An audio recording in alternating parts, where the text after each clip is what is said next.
சரி, ஃபர்ஸ்ட் வந்து இன்னைக்கு ಲೂಕಾ 18வது அதிகாரத்துக்கு நம்ம திருப்போம். ಲೂಕನ ಬರೆದ ಸುವಾರ್ತೆ 18ನೇ ಅಧ್ಯಾಯಕ್ಕೆ ನಮ್ಮ ಪುಟಗಳನ್ನು ತಿರುಗಿಸಿಕೊಳ್ಳಿ. லூக்கா 18வது அதிகாரத்துல அந்த 14 வசனத்துல ரெண்டு காரியங்கள், ரெண்டு ஓமைகளை இயேசு கிறிஸ்து சொல்றாரு.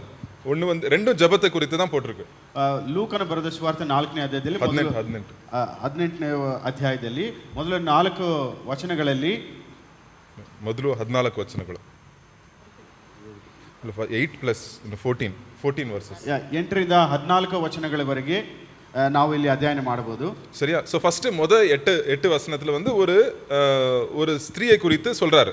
ಒಂದು ಸ್ತ್ರೀಯನ್ನು ಕುರಿತಾಗಿ ಇಲ್ಲಿ ಯೇಸು ಕ್ರಿಸ್ತನು ಹೇಳೋದನ್ನ ನಾವು ನೋಡ್ತಾ ಇದ್ದೀವಿ. எதுக்கு இந்த கதையை சொல்றாரு ஆண்டவர்? ಯಾಕೆ ಈ ಸಾಮ್ಯವನ್ನು ಹೇಳ್ತಿದ್ದಾರೆ? எப்போ ஏசப்பா வந்து நீங்க அவர் இயேசு கிறிஸ்துவோட டீச்சிங் நீங்க பார்க்கும்போது, போதனையை பார்க்கும்போது ஒரு காரியத்தை சொல்வாரு.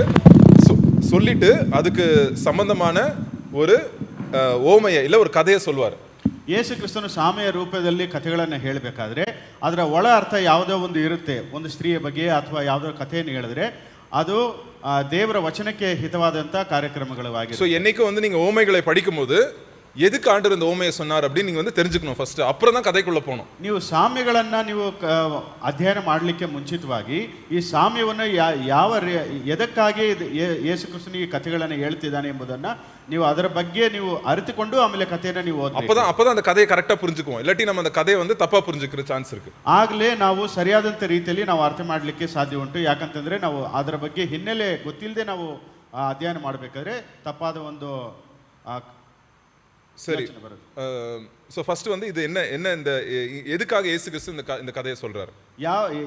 ஏத்தಕ್ಕೆ ಯೇಸು ಕ್ರಿಸ್ತನು ಇಂಥ ಸಾಮ್ಯಗಳನ್ನು ಹೇಳಿದ್ರು. முதலாவது வசனம் 18:1 படிப்போம். 18ನೇ ಅಧ್ಯಾಯ ಮೊದಲನೇ ವಚನ. அதுல க்ளீனா சொல்லிறாரு எதுக்கு இந்த கதையை சொல்ல போறேன் அப்படினு ஆண்டவர் வந்து சொல்றாரு. ಯಾಕೆ ಈ ಕಥೆಯನ್ನು ಹೇಳ್ತಾ ಇದೀನಿ, ಈ ಸಾಮ್ಯವನ್ನು ಹೇಳ್ತಾ ಇದೀನಿ ಅಂತ ಇದರ ಹಿನ್ನೆಲೆಯನ್ನು ಯೇಸು ಕ್ರಿಸ್ತನು ಹೇಳ್ತಿದ್ದಾರೆ.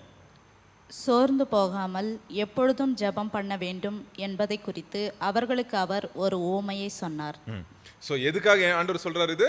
நீங்க சோர்ந்துராம எப்பவும் ஜெபத்துல இருக்கணும் அப்படின்றதுக்காக ஒரு கதையை ஆண்டவர் சொல்ல போறார். ಯಾಕೆ ಈ ಸಾಮ್ಯವನ್ನು ಯೇಸು ಕ್ರಿಸ್ತನು ಹೇಳಿದನು? ನೀವು ಸೋತು ಹೋಗದೆ ಯಾವಾಗಲೂ ನಿರಂತರವಾಗಿ ನೀವು ಪ್ರಾರ್ಥನೆ ಮಾಡಬೇಕು. ಅದರ ಕುರಿತಾಗಿ ಇಲ್ಲಿ ಯೇಸು ಕ್ರಿಸ್ತನು ಹೇಳ್ತಿದ್ದಾನೆ. அங்க ஒரு ஸ்திரீ வந்து அங்க ஒரு நியாயாதிபதி கிட்ட போறாங்க. ಅಲ್ಲಿ ಒಂದು ಸ್ತ್ರೀ ಕೂಡ ನ್ಯಾಯಾಧೀಶರ ಬಳಿಗೆ ಅಲ್ಲಿ ನ್ಯಾಯಕ್ಕಾಗಿ ಹೋಗ್ತಾರೆ. எனக்கு எதிரிக்கு விரோதமா எனக்கு ஒரு நியாயத்தை கொடுங்க நீங்க அப்படின்னு போயிட்டு அவர்கிட்ட வந்து ரொம்ப வேண்டிக் கொள்றாங்க. அவன் வந்து மோசமான ஆள், அவன் வந்து லஞ்சம் வாங்குவான்னு நினைக்கேன்.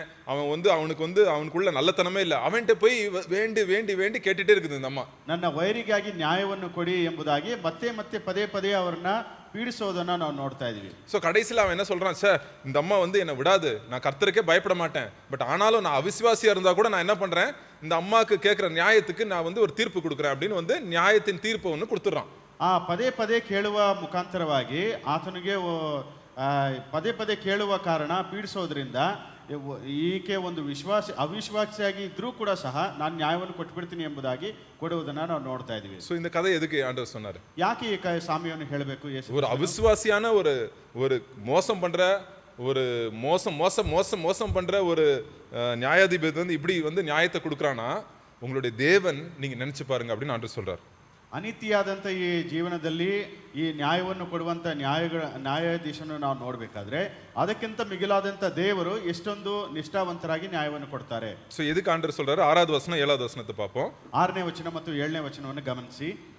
பின்னும் கர்த்தர் அவர்களை நோக்கி, அநீதியுள்ள அந்த நியாயாதிபதி சொன்னதை சிந்தித்து பாருங்கள். அந்தபடியே தேவன் தம்மை நோக்கி இரவும் பகலும் கூப்பிடுகிறவர்களாகிய தம்மால் தெரிந்து கொள்ளப்பட்டவர்களின் விஷயத்தில் நீடிய பொறுமையுள்ளவராயிருந்து அவர்களுக்கு நியாயம் செய்யாமல் இருப்பாரோ? ஆண்டவர் வந்து என்ன பண்றாரு என்ன சொல்றாரு? ஒரு அவிசுவாசியே வந்து ஒரு திருப்பி திருப்பி கேட்கறவங்களுக்கு சொல்லும் போது உங்களுடைய தகப்பன் வந்து என்ன பண்ணுவார்? ஆண்டவர் வந்து கண்டிப்பாக கர்த்தர் என்ன பண்ணுவாரு? உங்களுடைய நீங்க திருப்பி திருப்பி கேட்கிற ஜெபத்துக்கு ஆண்டவர் வந்து பதில் கொடுப்பாரு. ஸோ அதனால நீங்க வந்து ஜெபத்துல நீங்க சோர்ந்துராதீங்க, ஜெபத்துல வந்து நான் கேட்டு நிறுத்திட்டேன் அப்படின்னு நீங்க சொல்லாதீங்க, ஜெபிச்சுட்டே இருங்க அப்படின்னு ஆண்டவர் சொல்றாரு. ಅನೀತಿಯಾದಂಥ ಈ ಒಂದು ನ್ಯಾಯಾಧೀಶನೇ ಪದೇ ಪದೇ ಕೇಳುವುದ ಕಾರಣವಾಗಿ ಅವನು ನ್ಯಾಯವನ್ನು ಕೊಡಬೇಕಾದ್ರೆ ನೀತಿ ಉಳ್ಳಂಥ ದೇವರು ಅಥವಾ ತಂದೆಯು ನಿಮಗೆ ಕೊಡುವುದು சாத்தியவல்லவே? ஸோ அதனால இப்போ ஒரு கேள்வி வரும் உங்களுக்கு, பிரதர், அப்பனா நம்ம வந்து ஆண்டவர் கெஞ்சி கேட்டுட்டே இருந்தாதான் ஆண்டவருக்கு வந்து நம்ம ட்ரபிள் கொடுத்துட்டே இருக்கணுமா, அப்பதான் ஆண்டவர் கொடுப்பாரா அப்படின்னு நீங்க கேள்வி கேட்கலாம். ನೀವು ಹೇಳ್ಬೋದು, ಪದೇ ಪದೇ ನಾವು ದೇವರನ್ನ ಕೇಳಿ ಪೀಡಿಸಬಹುದಾ ಎಂಬುದಾಗಿ ಒಂದು ಪ್ರಶ್ನೆ ನಿಮ್ಗೆ ಇರಬಹುದು. ஸோ அப்போ ஜெபம்னா என்னது? ಆದ್ರೆ ಪ್ರಾರ್ಥನೆ ಎಂಬುದಾಗಿ ಹೇಳಬೇಕಾದ್ರೆ ಏನು? ஒரு ஒரு ஜெப ஆண்டவர் வந்து ஜெபத்தை பற்றி சொல்லிக் கொடுக்கும்போது ஒரு காரியத்தை சொல்வார். பரலோகத்திலே செய்யப்படுவது போல பூமியிலே உம்முடைய சித்தம் செய்யப்படுவதாக அப்படின்னு ஏசப்பா சொல்லுவார். ಯೇಸು ಕ್ರಿಸ್ತನು ತನ್ನ ಪ್ರಾರ್ಥನೆಯನ್ನು ಹೇಳಿಕೊಡ್ಬೇಕಾದ್ರೆ ಸ್ವರ್ಗದಲ್ಲಿ ಯಾವ ರೀತಿಯಲ್ಲಿ ಮಾಡಲ್ಪಡುತ್ತೋ ಅದೇ ರೀತಿಯಲ್ಲಿ ಇಹಲೋಕದಲ್ಲಿ ಕೂಡ ನೀನು ಪೂರೈಸು ಎಂಬುದಾಗಿ ಹೇಳ್ಕೊಡ್ತಾರೆ. ஸோ என்ன ஜெபம் எங்க ஸ்டார்ட் ஆகுது? ಪ್ರಾರ್ಥನೆ ಎಲ್ಲಿ ಶುರುವಾಗುತ್ತೆ?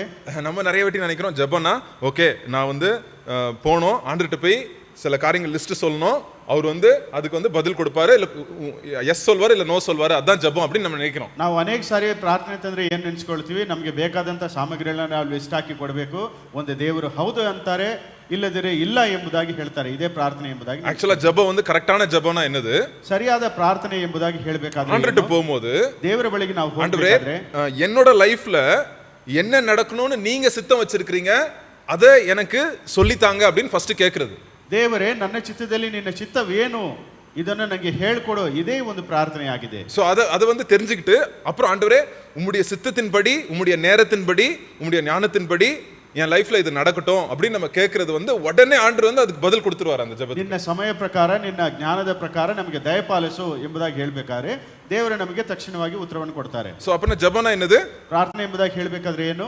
என் சித்தத்தை ஒதுக்கி வைத்து தேவனுடைய சித்தம் என் வாழ்க்கைக்கு என்னவோ அதை நான் சொல்லுவதுதான் ஜெபம்.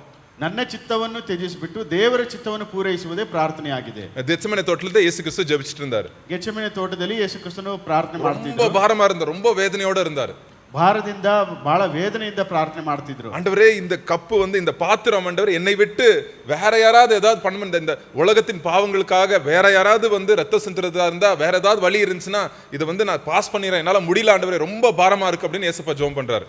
ದೇವರೇ ನನ್ನಿಂದ ಸಾಧ್ಯವಾಗ್ತಿಲ್ಲ, ಈ ಪಾತ್ರೆ ನನ್ನಿಂದ ತೊಲಗಿಸಬೇಕಾದ್ರೆ ತೊಲಗಿಸಿ ಎಂಬುದಾಗಿ ಹೇಳುವುದನ್ನ ನಾವು ஆனாலும் ஆண்டவரே என் சித்தம் அல்ல உம் சித்தத்தின்படி ஆகப்படுவது அப்படின்னு இயேசு கிறிஸ்து ஒரு திட்டவட்டமாக நம்மளுக்கு எப்படி ஜெபிக்கணும்னு சொல்லி கொடுத்துறாரு. ಆದರೂ ತಂದೆ ನನ್ನ ಚಿತ್ತವಲ್ಲ ನಿನ್ನ ಚಿತ್ತವೇ ಪೂರೈಕೆ ಆಗಲಿ ಎಂಬುದಾಗಿ ಹೇಳಿಕೊಡೋದನ್ನ ನಾವು ನೋಡ್ತಾ சோ ಇದ್ದೀವಿ. ஒரு அருமையான ஜெபம் அப்படின்னா என்னதுன்னா ஆண்டவருடைய சித்தத்தை தெரிந்து கொள்வது, ஆண்டவருடைய சித்தத்தை வாயினால் சொல்லும்போது அது வந்து கேட்கப்படும், அது பதில் கொடுக்கப்படும்.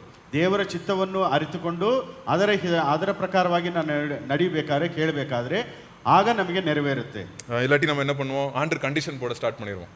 ಇಲ್ದಿದ್ರೆ ನಾವು ಕಂಡೀಷನ್ಗಳನ್ನ ದೇವರಿಗೆ ನಾವು ಹಾಕ್ತೀವಿ. ஆண்டவரே ஒரு வருஷத்துல இது ஆகணும் ஆண்டவரே, ದೇವರೇ ಒಂದೇ ವರ್ಷದಲ್ಲಿ ಇದು ಮುಗಿಸಬೇಕು. அவங்க வந்துட்டு என் வீட்டை தேடி வந்து கொடுத்துட்டு போனோம், அப்பதான் ஆண்டவரே அதுக்காக நான் ஜெபிச்சிட்டே இருக்கேன், அவங்க வீட்டை தேடி வந்து கொடுத்துட்டு போனோம், அதுக்காக நான் ஜெபிக்கிறேன் நம்ம ஜெபிச்சிட்டே இருப்போம். ನಾವು ಪ್ರಾರ್ಥನೆ ಮಾಡ್ತೀವಿ, ದೇವರೇ ನಮ್ಮ ಮನೆ ಹುಡುಕೊಂಡ್ ಬಂದು ಅವರೇ ತನ್ನಷ್ಟಕ್ಕೆ ತಾನೇ ತಾವೇ ಬಂದು ಕೊಡಬೇಕು ಎಂಬುದಾಗಿ ಪದೇ ಪದೇ ಪ್ರಾರ್ಥನೆ ಮಾಡ್ತೀವಿ. நம்மளுக்கு அந்த ஒரு வழி தான் கரெக்டா தெரியுது, அவங்க அப்படி வந்து வரணும் அப்பதான் வந்து நம்மளுக்கு முடியும் அப்படின்னு நம்ம நினைக்கிறோம். பட் ஆண்டவர் வந்து 1000 வழிகள் வச்சிருப்பாரு. ஸோ ஆண்டவர் எப்படி வேணா அந்த ஒரு காரியத்தை நிறைவேற்றுவார். ஸோ நம்ம ஜெபம் எப்படி இருக்கணும், ஆண்டவரே உம்முடைய சித்தம் என்ன, நீங்க எந்த வழியில நடக்கணும்னு ஆசைப்படுறீங்க, எந்த நேரத்துல உம்முடைய ஞானம் என்ன, அதுக்கு நான் இப்போ ஒப்பு கொடுக்குறேன் அப்படின்னு ஜெபத்துல ஒப்பு கொடுக்கறது தான் ரொம்ப முக்கியமானது. ಇದೇ ಮಾರ್ಗದಲ್ಲಿ ಬರಬೇಕು ಎಂಬುದಾಗಿ ನಾವು ಬಯಸ್ತೀವಿ. ಆದರೆ ದೇವರಿಗೆ ಹಲವಾರು ಸಾವಿರಾರು ಮಾರ್ಗಗಳಿರುತ್ತೆ, ಅದರ ಪ್ರಕಾರವೇ ಕೂಡ ದೇವರು ನಡೆಸಬಹುದು. ದೇವರ ಚಿತ್ತದಂತೆ ದೇವರ ಜ್ಞಾನದಂತೆ ದೇವರು ನಡೆಸ್ತಾರೆ. ஸோ நிறைய வாட்டி ஜோம் பண்றது ஏன் நிறுத்திடுவாங்கன்னா டயர்ட் ஆயிருவாங்க. ஐயோ நான் அதுக்காக ஜோம் பண்றது இல்லை பிரதர், இப்போ எனக்கு ரொம்ப ಬೇಜಾರಾயிருச்சு பிரதர், அதை நான் ஜோம் பண்ணிட்டேன், எனக்கு கர்த்தர் மேல கோபம் பிரதர் அப்படின்லாம் சொல்லுவாங்க சில டைம். ಕೆಲವೊಬ್ರು ಹೇಳ್ತಾರೆ ದೇವರ ಮೇಲೆ ಬೇಸರ ಆಗ್ಬಿಟ್ಟಿದೆ, ಕೋಪ ಆಗಿದೆ, ಅದಕ್ಕೆ ನಾನು ಪ್ರಾರ್ಥನೆ ಮಾಡೋದಿಲ್ಲ ಬ್ರದರ್ ಎಂಬುದಾಗಿ ಹೇಳ್ತಾರೆ. ரெண்டு காரியம் அவங்க தப்பு பண்றாங்க. ಎರಡು ತಪ್ಪುಗಳನ್ನು ಮಾಡ್ತಾರೆ. ஒன்னு ஆண்டவருடைய சித்தத்தின்படி ஜெபிக்கிறாங்களா, ಒಂದು ದೇವರ ಚಿತ್ತದ ಪ್ರಕಾರ ಪ್ರಾರ್ಥನೆ ಮಾಡ್ತಾರಾ, ரெண்டாவது ஆண்டவருடைய நேரத்துக்காக காத்திருக்கிறாங்களா ஜெபத்துல. அதான் இயேசு கிறிஸ்து சொல்றாரு, சோர்ந்திராமல் ஜெபத்திலே காத்திருக்க வேணும் அப்படின்னு இயேசுப்பா சொல்றாரு. ಸೋತು ಹೋಗದೆ ಪ್ರಾರ್ಥನೆಯಲ್ಲಿ ನೆಲೆಗೊಂಡವರು ಇರಬೇಕು ಎಂಬುದಾಗಿ ಕಾದು ಇರಬೇಕು ಎಂಬುದಾಗಿ ಯೇಸು ಕ್ರಿಸ್ತನು ಹೇಳ್ಕೊಡ್ತಿದ್ದಾರೆ. சோ அப்ப நான் இப்போ ஒரு காரியம் நடக்கல என் வாழ்க்கையில, நான் என்ன பண்றேன், ஆண்டவரே எனக்கு இது ரொம்ப வெயிட் பண்றது ரொம்ப கஷ்டமா இருக்கு, பட் ஆனா ஆண்டவரே உம்முடைய நேரத்துக்காக உம்முடைய ஞானத்துக்காக நான் காத்திருக்கிறேன், எனக்கு காத்திருக்கிறதுக்கு பலன் தாங்க, காத்திருக்கிற போது நான் பொறுமையை எனக்கு கத்துத்தாங்க ஆண்டவரே அப்படின்னு வந்து நம்ம ஆண்டவர்கிட்ட கேட்கறது கரெக்டானது. ದೇವರೇ ನಾನು ಕಾಯಲಿಕ್ಕೆ ಅಸಾಧ್ಯವಾಗ್ತಿದೆ, ಆದ ಕಾರಣ ನೀನು ಕಾಯುವಂತೆ ನನಗೆ ದೀರ್ಘ ಶಾಂತಿಯನ್ನು ಕೊಡು ಎಂಬುದಾಗಿ ಕೇಳಬೇಕು. சோ இதான் வந்து இந்த ஓமையில இருந்து நம்ம கத்துக்கிறோம்.